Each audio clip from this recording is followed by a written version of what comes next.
For those who may not know, my name is Drew Stone. I'm the host of the New York Hardcore Chronicles Live.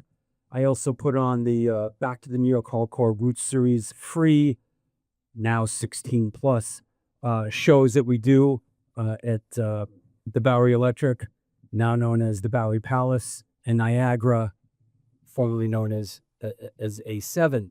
I want to thank Generation Records for letting us do this here. Yeah. These events are important in this day and age. It gives a chance for the community and the culture to get together in this wretched day of sort of TikTok and Facebook, and these events are more and more important, and places like Generation Records are far and few between, unfortunately. So thank you all so much for coming out. Yeah. That said, let's have some fun. Let's go deep. Let's get weird. All right. Let me, and I'm excited to be here. Weird. Yes. Let me introduce to you the combatants of the participants. To my immediate right, let's welcome a singer-songwriter, fanzine writer, publisher Haley from Queens, New York. Queens represent. He's known for his work with the bands No Mistake, Ego, Go, SFA, and is the force behind Bullshit Monthly, which published 25 issues over the course of 5 years and has now been compiled as the Bullshit Monthly Fanzine Anthology. Available here today. Available here today. Please welcome, with all the way from San Jose, California, Mr. Mike Bullshit. Welcome back to New York. Let's see. You can skip around. To his right, Okay.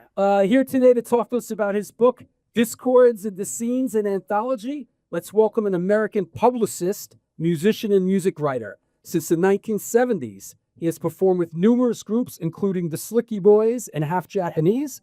As a music writer, he has contributed to a variety of publications, including The Washington Post, Cream, Spin, Forced Exposure, The Village Voice, and many more. As a publicist, he's worked for Columbia Records and Gem Records. He now runs Howling Wolf Media, all the way from Morrisville, PA, Mr. Howard Wolfing. Bringing up the rear. The live at the Safari Club co-editors are DC natives, a couple with respective ties to the club. She booked the first hardcore shows there in 1988 when she was 18. He played in bands and stage dived there through much of his youth. The two met in 1995 via the club's last promoter, Martin Castro, at a Slayer show. Slayer. She is the author of the award-winning memoir, I Was a Teenage Dominatrix, on Punk Hostage Press. She also co-wrote my dramatic Brooklyn heist film script, Finders Keepers, and several other books, while her writing has appeared in the New York Times, Playboy, Vice, and more. His photos have appeared in Spin Magazine, AP, While You Were Sleeping, and others. Please welcome, with us up today from Wilmington, North Carolina, Shawna, Kenney, and Rich Dolinger.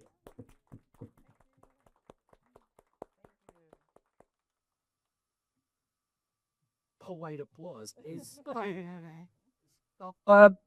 Let's chop it up a little bit. I love that I'm like standing. Like this is great. Let's start on the end with you, Rich and Shawna. What was the impetus to putting the book together? What kind of inspired it, and how did that get rolling? It was Dave Brown's idea here. If we actually were interviewed on a radio show, Dissonance Radio, and people were asking us a lot of questions about the era on Safari Club. And then the more we looked at it, the more we realized a lot of the early DC scene had been documented, very well documented, the early 80s as it should be. But we were kind of part of that next wave of hardcore, and there wasn't a lot out there about the late 80s or the mid 80s to late 90s. And I myself didn't have a lot of photos of my own, but the more we reached out to our community, the more we realized that other people had photos, flyers, ephemera from that time. And we thought, even if this is just for 10 people who care about that time period, we should put this together as a document that people can hold. I think Dave's idea originally was doing a documentary, but the footage was terrible. It was like the era of digital, like the first years of digital, and all the video was terrible. And Yeah. So there wasn't enough to really make a documentary, so we thought you could make a book. And I think it goes without saying. In a way, we were talking about the show tonight, the straight ahead Gorilla Biscuits. That is that era. Yeah. Like I'm a first wave hardcore dude. I came up, 80, 81, and what you're talking about is sort of the second. So certainly a vibrant and important era. But this is what we're going to see tonight, and this is with the book. Same thing, Howard. What was the impetus in putting the book together? Well, my wife Amy and her partner Steve were running DeWolf Publishing, and one of their early releases was a compendium of a fanzine she worked on called Hard Times. And when they were putting that together, I said, well, I've got all these issues of the fanzines I did when I lived in DC. We should do that. And she's like, yeah, okay. And a number of years later, we ran out of projects for a minute and decided to do this one. Was this, you were recently on the show, was this something that started happening during the pandemic? Was this a pandemic thing? Yes. She's shaking her head yes. Yeah, it was, right? Yes. No, actually it was about 3 years ago. I think we started first. A lot of good things happened during the pandemic. Gave everybody a chance to sort of take a look and bring it back and start some cool things. What about you, Mike? What was the impetus to putting the book together? Well, actually, it's funny. Thank you. It's funny. So, I did Bullshit Monthly. I started in '94 when I was 16. I say it. I joke it. Documents my turning from a 16-year-old dork to a 21-year-old dork, and but the first 17 issues were tall. They were legal size. So I thought I never imagined that they'd be able to be collected because it'd be a tall book that wouldn't fit on any bookshelf. So who would possibly collect that? But Like DC's. yeah, oh yeah, actually, Similar size. Yeah. it is. It is. We probably have the same printer. It turns out, so Zach and John of Shining Light Press, they did all these other zine anthologies too, and I saw what they did, and they connected with actually. Zach collects T-shirts. I sold him a T-shirt, and it came up of it like, how come no one's ever put out your book? I'm like, well, no one's ever asked. So, but yeah, just as a sense.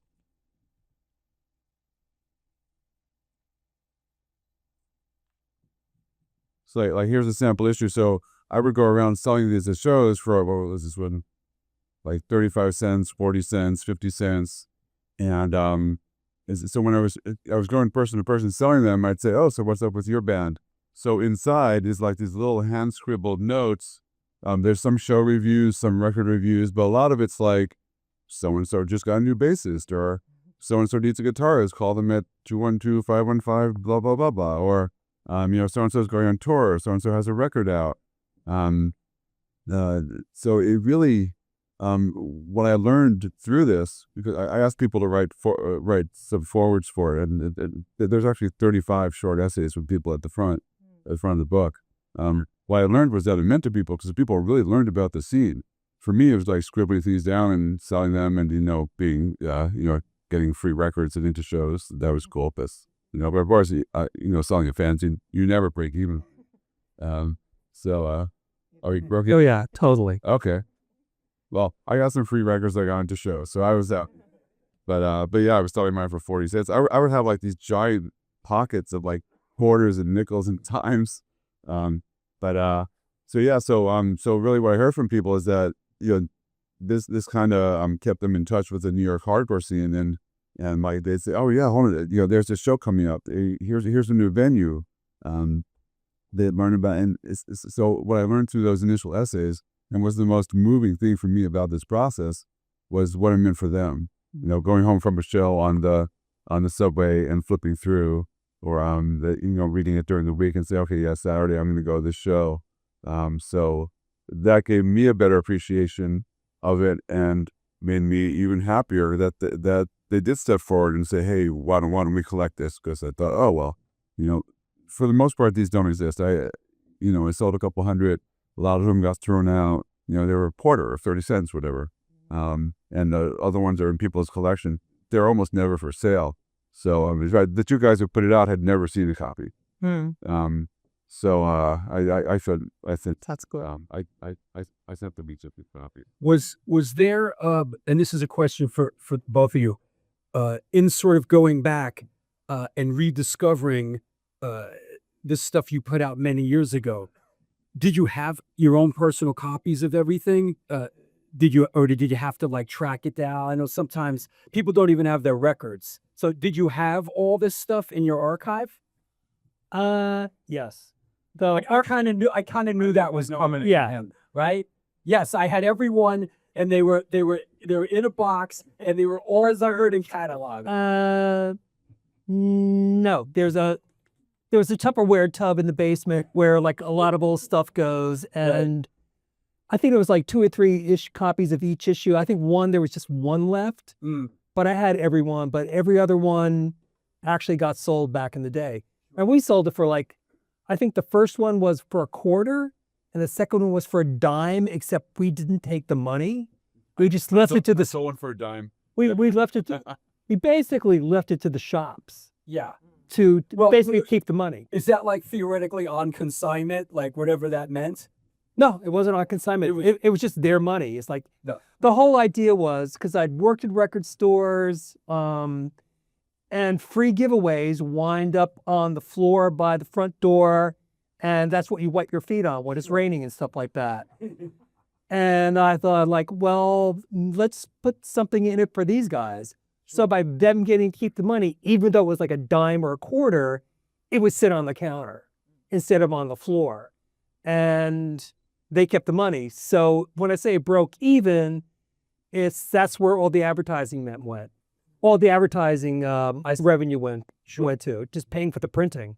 Did you have everything in your archive? I did. I had one of each, and actually on my records I have 2 or 3 of each. But yeah, and actually that was another moving thing for me because I scanned them, and this is like 250 pages or something. I went one by one. Once again, it's tall, so I had a big scale, Oversized scanner. Yeah. So I took out the staple carefully, and I scanned it, and as I was doing that, I read them. And this was me growing up. This was me. I was 16. Once again, here's issue 8, and one thing I recommend to people, because some of you already, who has the book already? Okay, a few people have it. The rest of you can buy it. Cool. But what I recommend is don't flip through it. Pick an issue. So here's number 8 from like mid-85. I'm 16 and a half years old. Just read that one as if you went to a show and you gave me the 30 cents. And so experience it as that, but yeah, like going through it meant, and in some of these I'm like a real dick, and I'm like, oh God, did I really write that? I won't say what I said about Antidote though. When I joined, when I was singing, I don't want to speak it. At 16, if I had a fanzine at 16, it would be called like Smoking Pot in the Staircase and hanging out on the corner in the Bronx with my friends. I mean, that was sort of my whole thing. You mentioned something about free that resonated with me, and the concept of free, and especially in this day and age, it's like I can relate. We do these free shows at the Bowery Electric and A7, and my dad, my soon to be 93-year-old dad, says, you got to charge for these shows. You got to make money and this and that. And I go, Pop, no, it's what happens is you make it free. People come. It brings the community in. They buy and support the bands and buy T-shirts from the bands. They buy a drink or two at the bar. And sure, it's free in that regard, but it brings everyone in, and people are really happy and grateful that everyone's coming together, and people, spend money and buy shit if they have it. It's not about the money, but the concept of free is, even in the band that I'm in, one of the last things it's about is money, and it brings a lot of joy as a result. So that said, I just want to talk about. It's funny because I had a similar thing. The first 3 issues of Bullshit Monthly were free, and I had them out at shows. And then number 3 had an interview with false prophets on the front. And a lot of the New York hardcore scene was pretty right wing and reactionary. And person didn't like it, so I gave it to them. They ripped it in half, threw it on the floor, and starting the next issue, I charged. I charged a quarter. I'm like, if you don't want to pay a quarter, you don't want it. right. But sure, yeah, like for free only goes so far with me. It shows that you have you're willing to be invested 25 cents for it. Sure. Yeah. And you're probably not going to destroy it because you spent the 25 cents.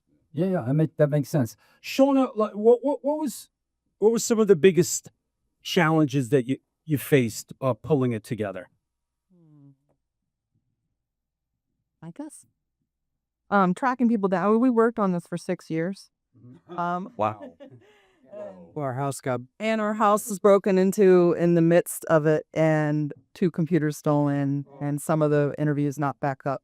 So we lost some interviews, had to go redo some others that we could. We kind of just grabbed people after shows or online, on Zoom, on phone, whenever we could. So it was really just amassing all of the material. And then we weren't sure how we were going to put it out. Like, I guess we could have done a GoFundMe and done it ourselves, but I really didn't want to be a publisher. And so I put together a book proposal and sent it to AK Press and PM Press. And they had their own ideas of how they wanted to do it. And it wasn't really what we envisioned. We wanted it to be like the size of a record. We wanted to sell some limited edition copies in a case, but a certain vision. And then when we spoke to Rare Bird Books, they were down with what we wanted to do. So we finally got it out after like 6 years. That makes sense, Rich? Is that? Yeah, and we got a lot of stories, but because there weren't like a lot of photographs from this time period, we couldn't like show the visuals. But we did get some like what was it? Joe wanted. Yeah, no. There's great photos in there. Yeah. There are. Some people did. It is a bit of a visual journey, oral history visual journey. Personally, I like a lot of photographs. Yeah. I like that. It is a mishmash. So people contributed pictures, and that really made the book Come to light. more interesting than just the oral history. Yeah, sure. Biggest challenge you faced putting it together? Actually, there were no big challenges. We had the stuff. Amy is incredibly accomplished in a million different ways. She did all the scans. She did all the, sort of correction to get the images like clear and stuff like that. I mean, the only challenge, and it wasn't a challenge. I mean, the biggest effort I had to put out is when we started doing this, she goes, okay, you need to write an introduction to each one of these things. And so I had not read these. I'm not a very retrospective person.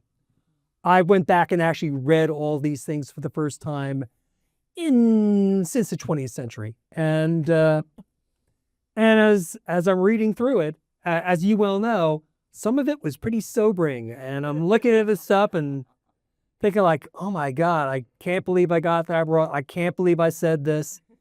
And to me, it was a great opportunity to kind of set the record straight, or at least own up to like where I'm an idiot.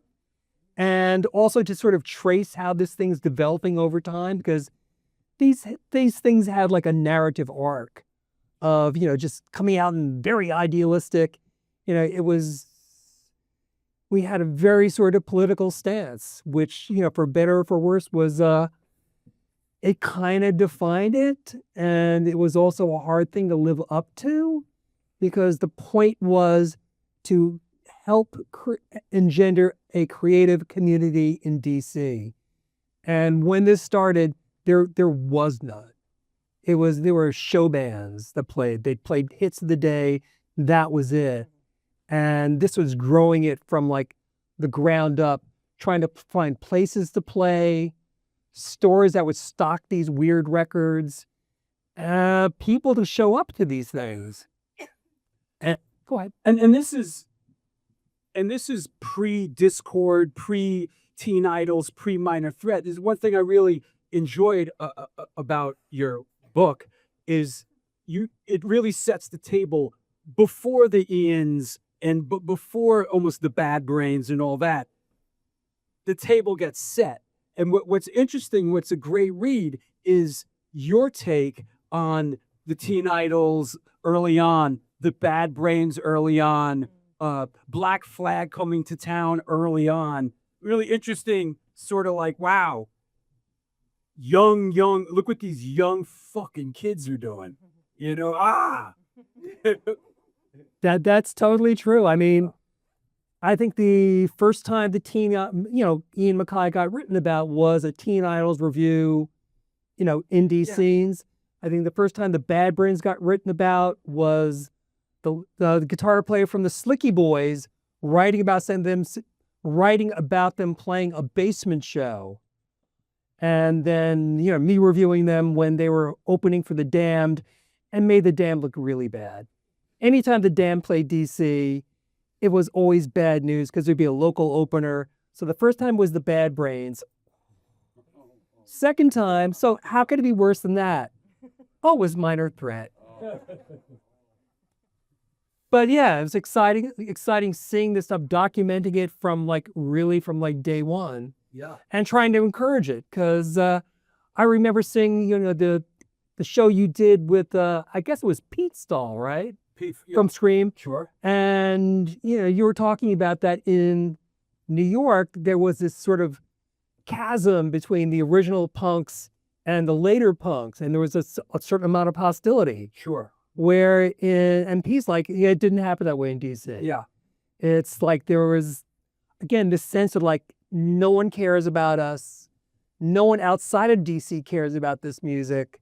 We have to look after each other. And anytime someone new would come up, it'd be like, oh, here's someone new. Sure. Hey, you want to open a show? Hey, can we write about you? And it just kind of like fed back and forth. What he was referring to is, and I experienced it when I was in Boston, part of the original Boston crew and with SSDs, you sort of have the original punk rockers in Boston and in New York, and then you kind of had the hardcore kids that came up, and that original punk here in New York, it was sort of like that Max's crowd. They were just like, yo, what the fuck? The Harley Flanagans and the Vinny Stigmas, they were like, what the fuck is this? So there was a little bit of a, but that's good. I mean that's the evolution of this thing, really. Like when people from out of town or whatever from Germany say, what's going on with the New York hardcore scene? I say, well, which one? And there's fucking 5 of them, and they want nothing to do with each other. So which one are you referring to? There's 5 different ones, and it's all very segregated right now. But that's the ebb and flow of any community and culture. The wave goes in and the wave goes out. And there's cross-pollination and new bands come up. Oh, fuck that band, fuck, Bird Style and Haywire. Get off my lawn, all that kind of shit. And that's just, it just goes around and around. It's interesting being someone that's been around, I saw my first show in 81. So it's sort of interesting seeing how this thing continuously plays out. And we try to keep our sense of humor about these things, right?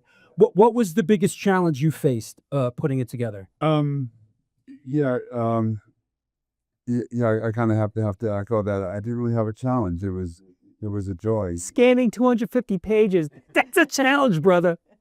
Okay, yeah, there's that. Like, Time. they're like, oh, just ship it to us, and we'll we'll scan them. I'm like, no, I have like 1 copy, and these don't exist anywhere else, so I'm not shipping them anywhere. So, but yeah, that took hours, but it was a pleasure. It was a joy, and Yeah, and I look forward to looking at the book because like and what I think people got out of the bullshit month and also sounds amazing about your books is you know, I wasn't there when the DC scene was starting, you know, and and along the way and you know, hearing stuff along the way, I've read some interviews and all that, you know, we all have, but hearing the behind the scenes stuff and bands as they're just starting, that's really amazing. You know, like the first year Terror interview was in Bullshit Monthly, and that was in early '85, and I always tried to have a mix, and this might sound weird, but I always tried to include bands even if I didn't like them. Like I wasn't big on Nausea, but I included a lot. Like there was a thing on Token. I was not before Timmy Trunks. I was not a fan of Token Entry, and then actually just flipping through here, and it's like. There's a picture of them. It's like Token Entry. Not every band is great, but they don't have to be. And yeah, you know, like I didn't like Super Touch. You know, so they're Antidote. No, I actually liked the Antidote, but Until I started singing. well, there was a point where you guys came back, whereas you were still good, but you had some newer stuff. Yeah, newer stuff did go over as well, but you know, I didn't know, like everything in here. You know, once again, you know, I'm known as my full shit. Well, no, I am my full shit. I'm not known as my. It's not a stage name or whatever. It's who I am, and but yeah, you know, I sell records and stuff on Instagram, and so I'm like, oh, I wouldn't trust someone named Mike Bullshit, but the whole thing is that it's ironic. I'm literally like, if I'm lying, you know, I'm the worst liar. I'm the most honest person out there, and everything in here is exactly as I saw it. And if you were my friend, that didn't mean that you got a good review. You know, like a lot of bands I loved Leeway, I loved Ludacris. You know, like the very first mentions of them, and you know, the Ludacris demo was like it's rad, it's rad, it shreds, it slices, it dices. I'm reading this stuff when I was 7. Like I say rad way too often. But yeah, like I tried to be equal opportunity and just really just include everyone in the scene. And one thing, but part of that was going around talking to people when I was selling the fanzine and saying, oh, hey, what's up with you? But like bands like Justified Violence, Malignant Tumor, you know, FCC, they're in here. And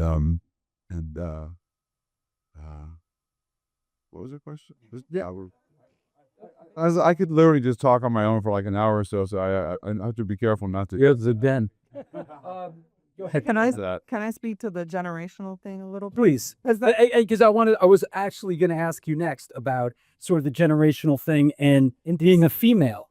In LBO. Yeah, well, so I started going to shows around Revolution Summer era, so Soulside, Marginal Man, Kingface, all of that, and I started booking shows a couple years later, and I loved New York hardcore, and it all kind of lived in one place for me, you know, in my head together, and I tried to book as many of those bands together as possible, and it didn't always mesh well. Like by that time, the first wave of DC was on to something else. They're playing different kind of music, post-hardcore, whatever you want to call it, post-emo hardcore, and we didn't get to see that first wave, so we were really into the New York hardcore bands and bringing them to DC, but not all of the DC bands at the time necessarily wanted to play with the New York hardcore bands of the late 80s. So there was, I mean, I think each generation kind of does that to the younger generation, like, oh, they're not as cool, or, you know, you missed this or missed that or whatever. So that did happen in DC a little bit. Yeah. Well, there's a specific story where Gorilla Biscuits asked you to book him with Fugazi, and Ian said not no. interested. Yeah. But he was just at the Gorilla Biscuits show a couple weeks ago in Baltimore and enjoyed watching them. He was good like that. Yeah. Just back in the day. No. Not it. Still. He Fucking blurbed our book. good dude. I love that guy. Absolutely. Is there anything you regret that didn't get included? Was there a bridge too far? Anything that maybe somebody that I think there's mistakes in there. They're definitely corrections. They'll be about this is out of print. Like these are the last few copies we have here today. So if we sell them all today, we could do this. Maybe we can do a second edition. I don't care about typos. Like rock photographers are credited. Wrong, You know, like a few things like that happen that make me feel bad. You know, the correct people should be.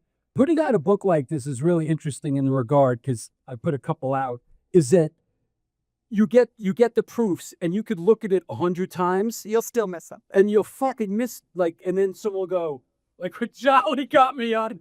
We had a book and he's literally on the cover a typo. And like I looked at it 100,000 times and my brain just never registered it. So that's always an inherent fear of when I make a film or something. It's like, what am I looking at? And like my brain is like not like sort of drifting off in that moment. I'm not catching it. Yeah. I printed out 1,000 flyers for the show that said May 20th for this event that said May 26th, and I sent it to my publisher. I'm like, oh, I'm gonna. I handed out 500 at the show last night. I mean, it's like, oh, it's a shame it says May. So actually, I'm like, and I edited this over and over and over again. So yeah, actually, I went back and I printed another 700 or so that said April. But yeah, no, I totally. We'll be right back next month, though. Did you guys who designed? Did you design it yourself? A Rare Bird book publishing company. So you designed. gave it to them. They designed. Yeah, and we looked. What at a concept. We've looked at proofs and stuff, but you know. Right. But we kind of guided them. We told them what we Yeah. wanted. Yeah, they didn't know who any of these bands were. And I'm assuming that Amy designed this. Yep. It looks good. God bless. And who designed both the Bullshit Monthly Fanzine Anthology? How many years have you known me? Yeah.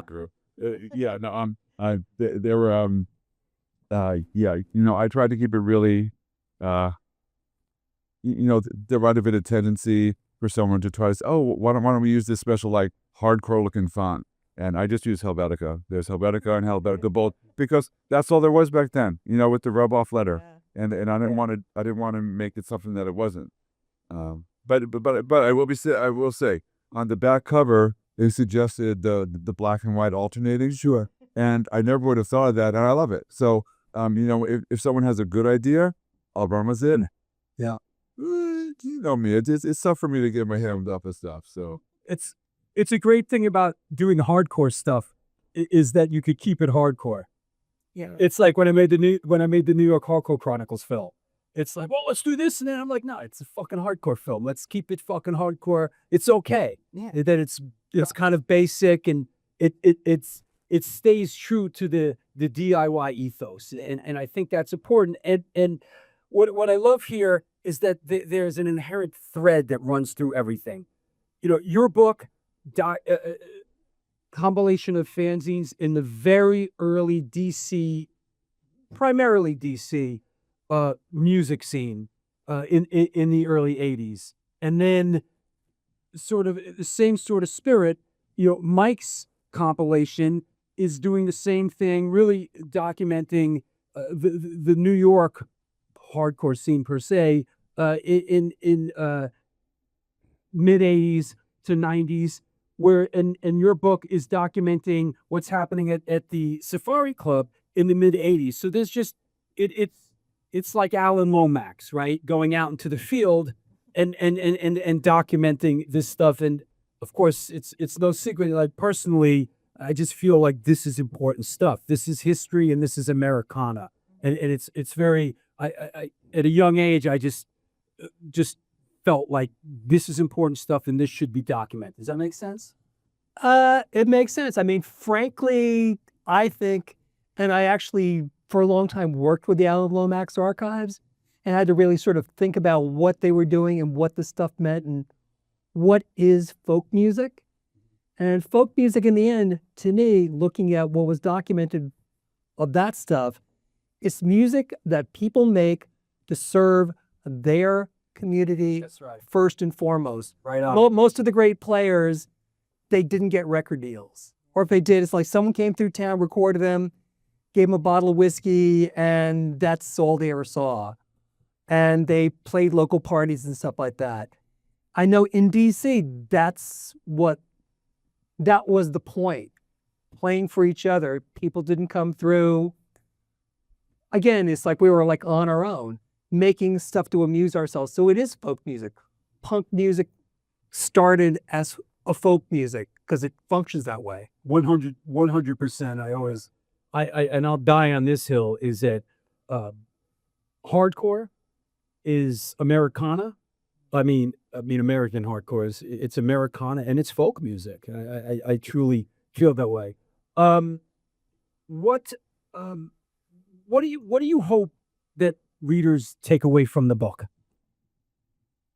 Oof, that's a good question. Go deep, get weird. Well, what do I hope they take away from the book?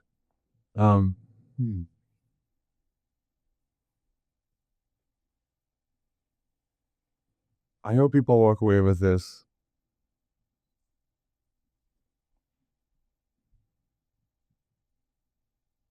The people who were there, it means a lot. Based on kind of what I hear from people. There's two things. People who were there, it's a great memory. It brings back those days. It makes them think of their youth and those times that we shared together and the community and the friendships and being there because it's kind of like being there. And one thing, a lot of these are based on conversation. So it's just these little one-line anecdotes. Like this one point where it's like the Psychos broke up, and then literally 2 phases later, the Psychos got back together. I mean, in the same issue, but the Psychos, they had like 100 members. But and then for newer people, like the publishers, they had heard of Bullshit Monthly, they'd maybe seen it online, and there's a lot of interest in 80s hardcore, and for a good reason. There was awesome hardcore, all the stuff you saw, all the stuff we saw, the people here from back then. I mean, those were amazing times. And actually, it's right. I posted a flyer the other day. It was Go, my gun, Burn, and Citizen the Rest playing a show in Brooklyn, and someone nearby, oh my God, that's like a Grail show. I'd give anything for that. I'm like, yeah, there were like 50 people there, but that's just kind of how it was easy to take it for granted. And I find that what I like about this, and when I see photos and videos, is I did take a lot for granted. You went to the matinees every week, either CBGB, sure, the Pyramid, and this band we went to, COC and DRI went through in 85, whatever, I saw them a couple of times. But that's great, and we'll see the next band. But it's tough to really be mindful, especially as when you're 16, 17, 18 years old, to be mindful and say, oh my God, these times are amazing. This is great. All my friends, this music, wow, this is awesome. So I hope that, once again, for people who were there, it brings that back, and I kind of hear it has. And for people who weren't there, it gives like a window into, like it is here, like, I'm gathered from Absolution and so from Pressure Release, or Sorry in Your Bad, it's called Fern, just having little things like that. And I'm sure it's the same in your book and in your books, just seeing that. When I see that in other books, it's like, oh wow, I feel like I'm there, like it's behind the scenes stuff that most people don't see. Or if you get a CD compilation or an LP compilation, then later on, you're not really getting you're not there on the ground. So I think what all of our books have is that you're there on the ground. Someone who wasn't there, they can get it, if they want to get it. I also think that this is an important medium.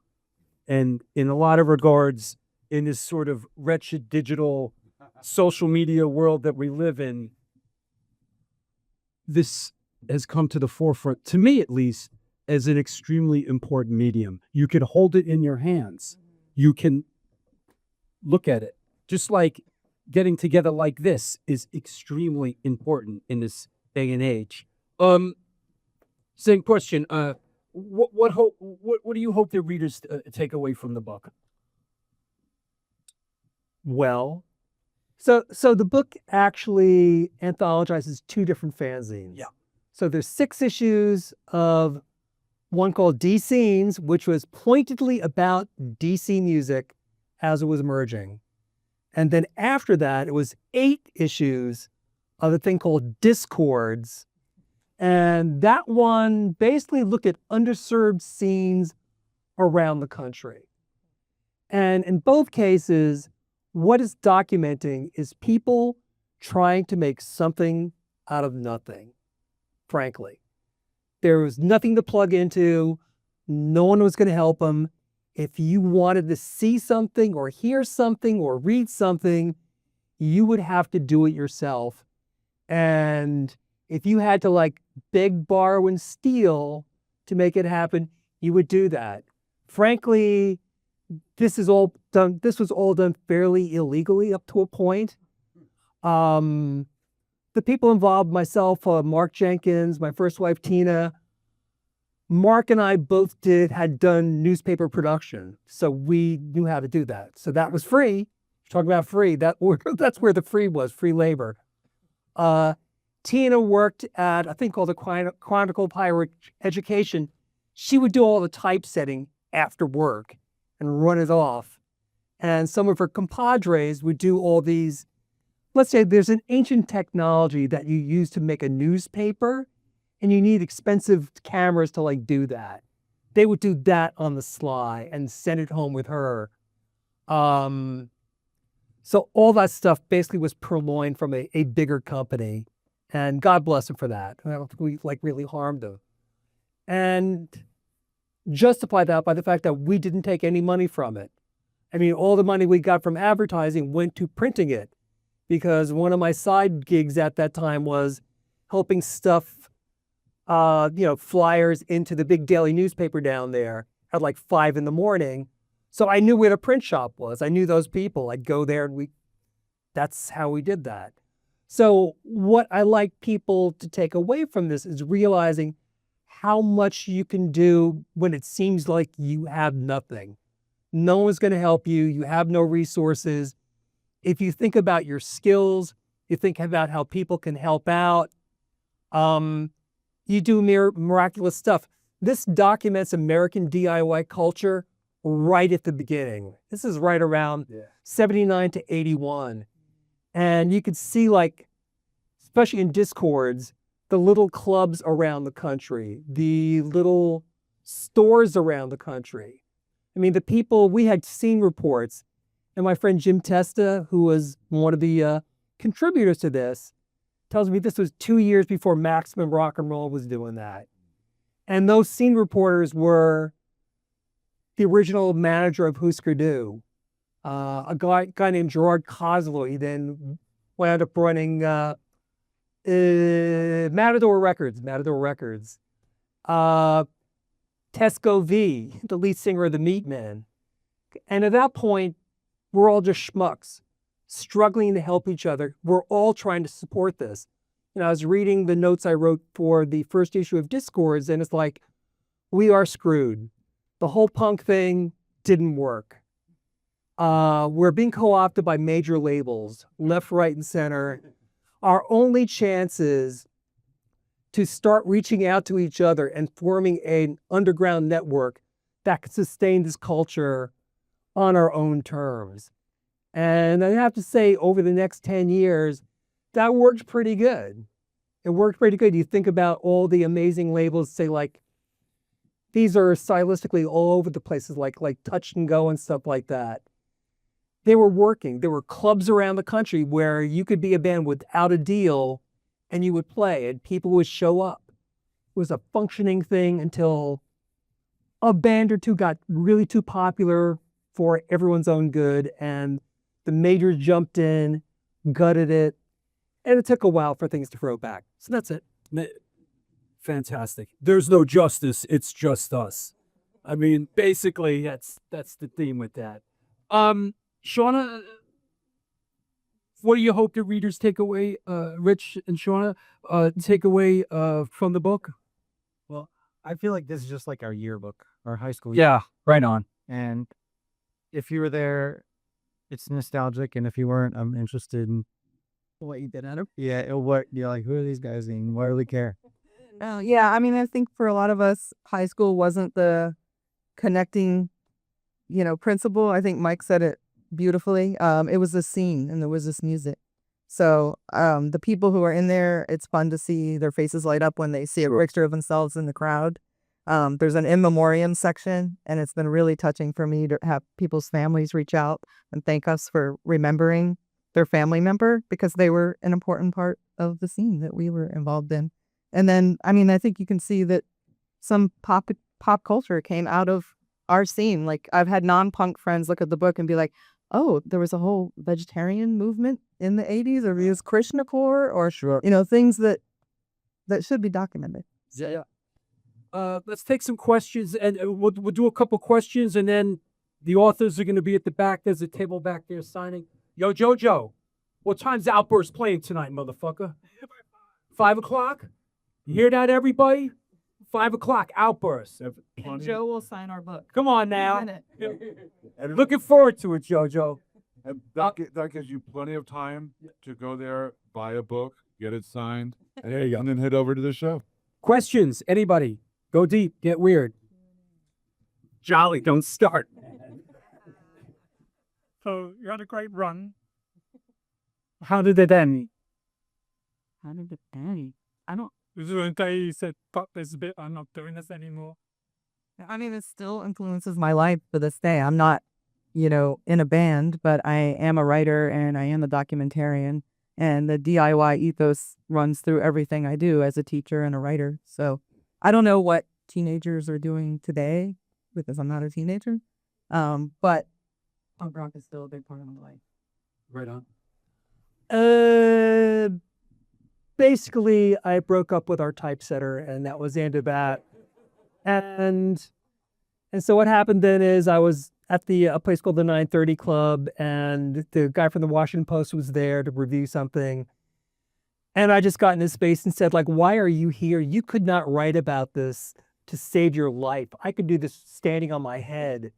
And he said, okay, tomorrow, 10 a.m. I want to see your copy. And then I did that for a while. And then I did other things after that. I mean, for me, Bullshit Monthly only worked when I was in the scene.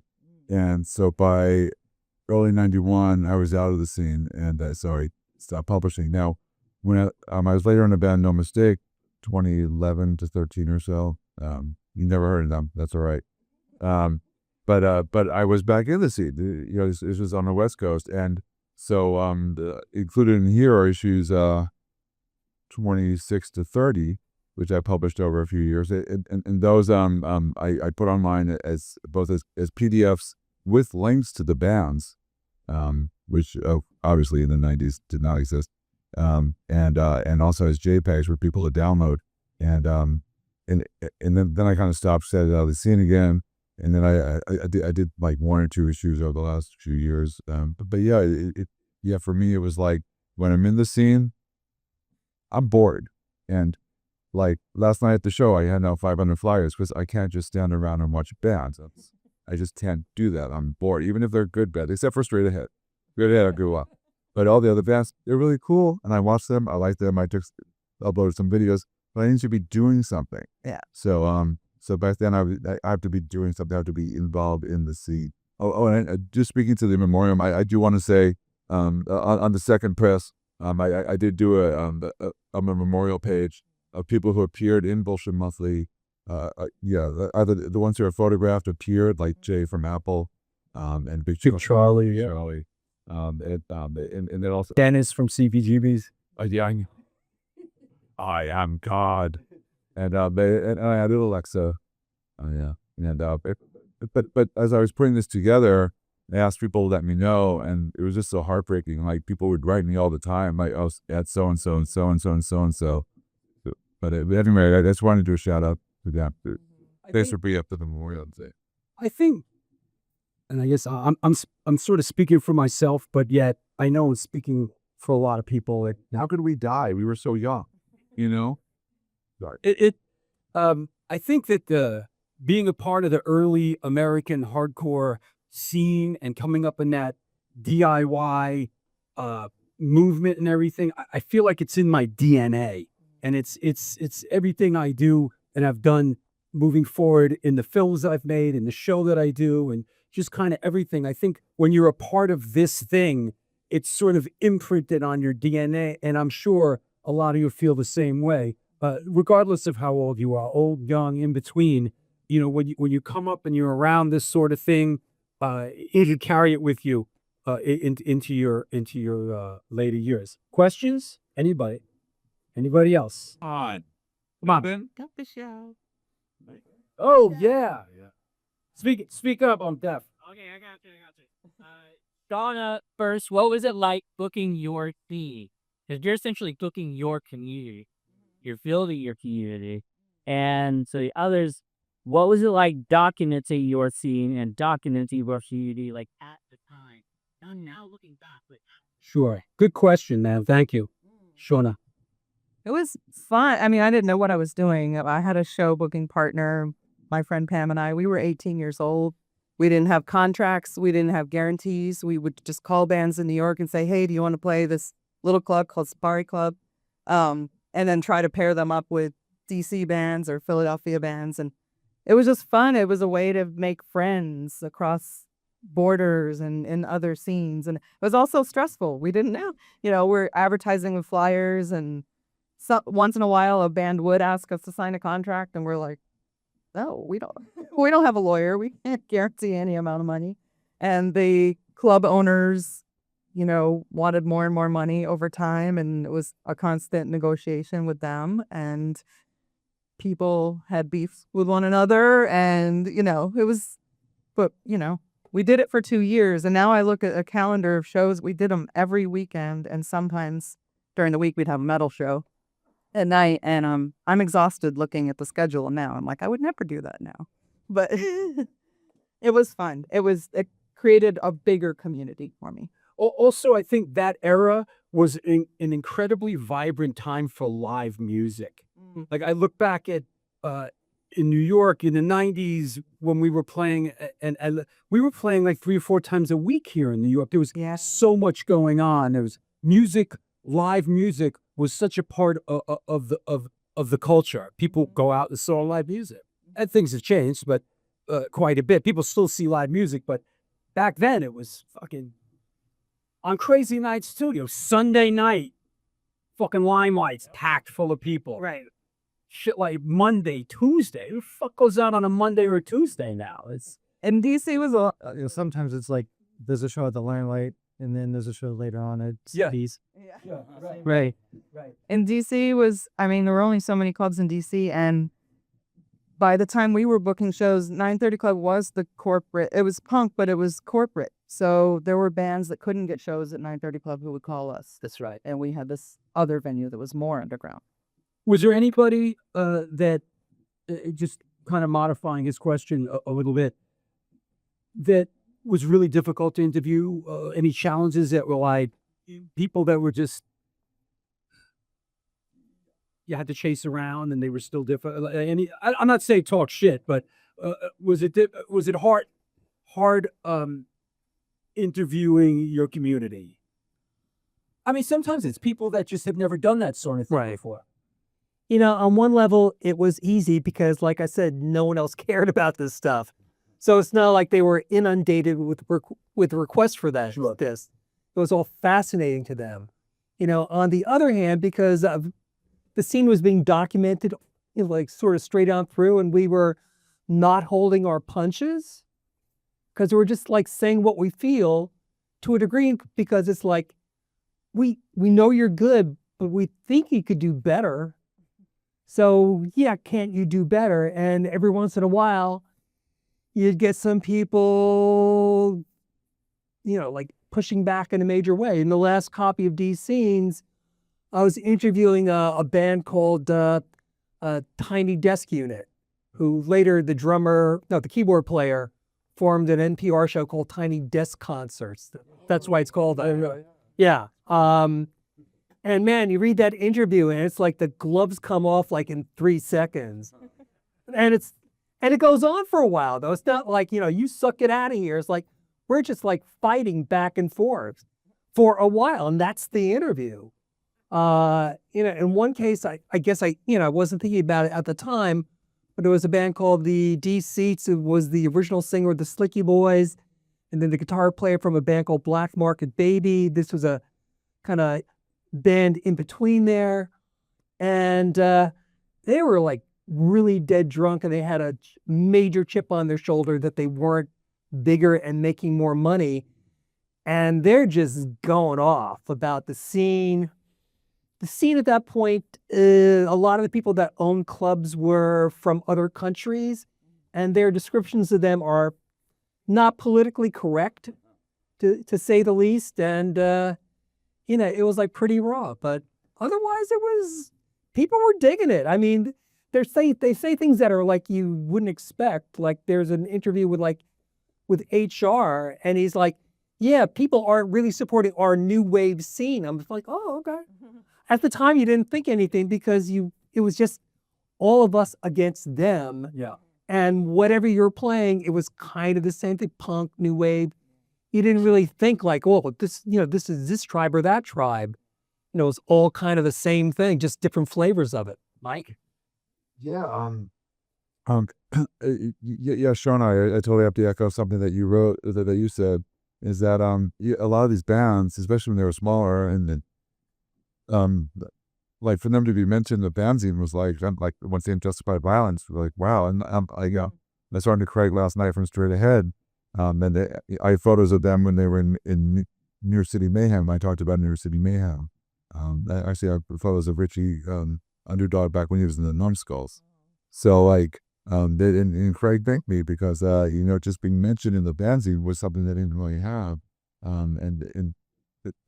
I'm sorry, I didn't really think about it at the time, but when I heard later, I was really moved by the one interview experience, which was kind of funny, was it was a bigger show. It was the Necros at the Ritz. He's 87. I'm 18 years old, and then they were talking. We're the original interviews. You'll see. I'm just writing really fast, so they're kind of simple. This is actually, I got an actual tape recorder and recorded an interview and transcribed it. But so he's going on about their musical progression and this and that and blah, blah, blah. And then at some point I asked, now, back then, on the records and everything, you guys had like shaved heads, and now your hair's like really down below your ass. Like, is that something you kind of thought about as a group or whatever? And it was to be like, dude, you just don't understand what I'm saying. This is like, you're just not getting it. And I'm like, okay, yeah, whatever. But yeah, like, yeah.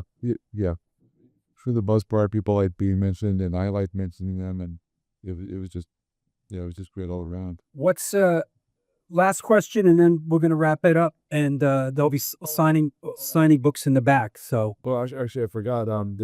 Just to jump over the original question, I was documenting the CBGB scene, and CBGB stopped having shows, so I started booking shows at ABC No Rio.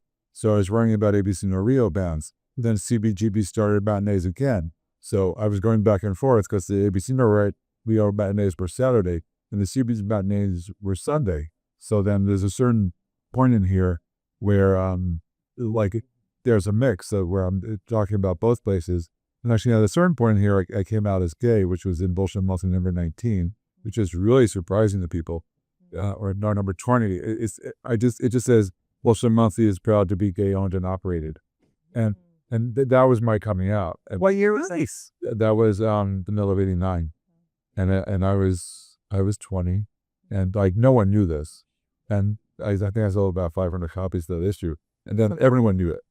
But by that point I'd been in the scene for 5 years, and I've always been this kind of dork, but everyone knew me because I've been in the scene for 5 years, so I didn't get a lot of shit, If I had just shown up and said, hey, I'm queer, in New York hardcore, it probably wouldn't have gone over too well, but I was in the right place at the right time. So, me coming out, it started a conversation that needed to happen. It's important. But yeah, so I appreciated the question. It was,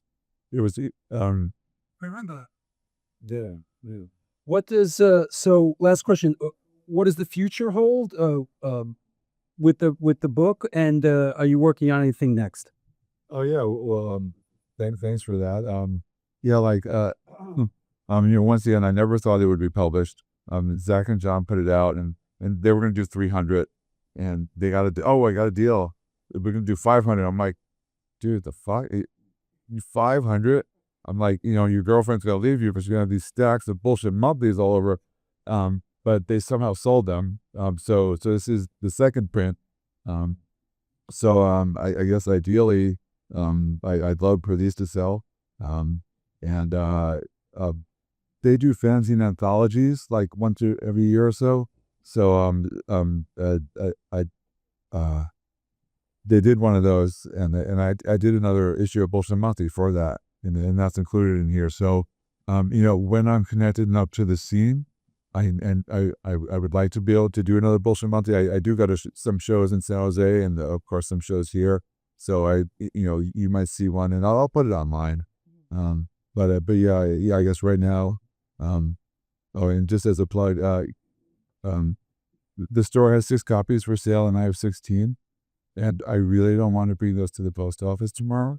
So they are $40. It's their only buy from the store. It's their only buy from me. And because each one's 3 pounds, and I really don't want to carry the book. Just really appreciate Generation Records. I'm probably going to spend too much money upstairs now. Really appreciate Drew. Thank you so much for hosting this. I have to do a shout out to my husband, my hardcore widow, Hugh, who is not into hardcore, but he's been to Go shows and he somehow deals with all this. I love you. What does the future hold for the book or for you? Projects coming up? Well, for the book, this is one and done because there was no one to fund this except for me, and it's a beast. It's big. Yeah, it's big. It's unwieldy. It's unwieldy because basically at heart we are geeks, and so when thought about putting this out, decided this is going to be in facsimile. So this is every issue, full size, and there's no cheap way to do that.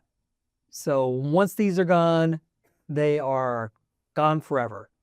Other projects, I'm now getting ready to put out a new album, the first one in this century, as a matter of fact.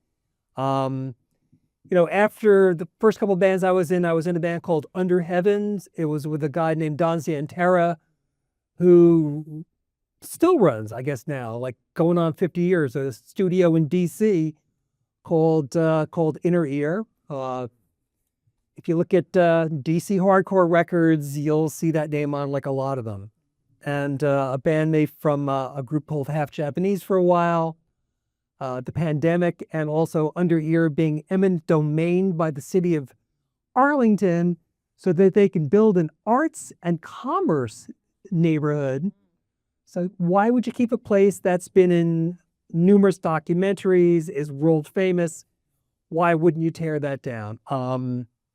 That was the end of that, and it kind of pissed me off. And so I said, I know why you're doing this, Don. This is a heavy blow, but screw you for making me get my chops back. And I spent the next 3 years writing and recording with a friend from a death metal band down the road, and gonna put that out. Right on. Shawna, Rich, well, what's next? What does the future hold? I've got no plans. Yeah, right. That's the spirit. Future is unwritten. Drive it off. I don't know what I'm doing next week. Yeah, this is it for the book, unless some publisher comes out of the woodwork and wants to do a second edition, and we can make those corrections. And I'm a writer. I'm writing a book on writing, and I actually just ghost wrote a memoir for Lady Pink, graffiti writer, fine artist from New York. Yeah. One of your own. Right on. So that's for Beyond the Streets Publishing. Yeah. I was so happy that was second edition because I went through and I'm like, You did that? yeah, there were so many. I'm like, Yeah, it makes me feel bad. Yeah. yeah, like at one point I did I think BTW. I'm like, did I really write BTW? Like you don't write acronyms like that. We're not texting.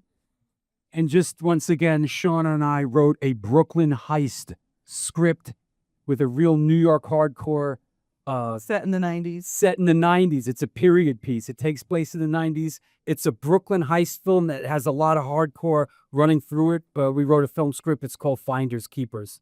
Good And- female characters. Yes. Yeah, so that's what's up. If anybody's in town next week, on Saturday, we're doing an Incendiary Device record release event here, and we're going to be interviewed and we're going to play. We're going to play here. It's going to be utter chaos, and you are invited. The authors are signing in the back, and want to thank you all for coming out today on this beautiful New York spring day. And we're looking forward to seeing JoJo and Outburst and everybody else play tonight. Straight ahead, New York fucking hardcore. Thanks a lot, everybody. Thank you, Drew. Oh, we got to take a picture together real quick.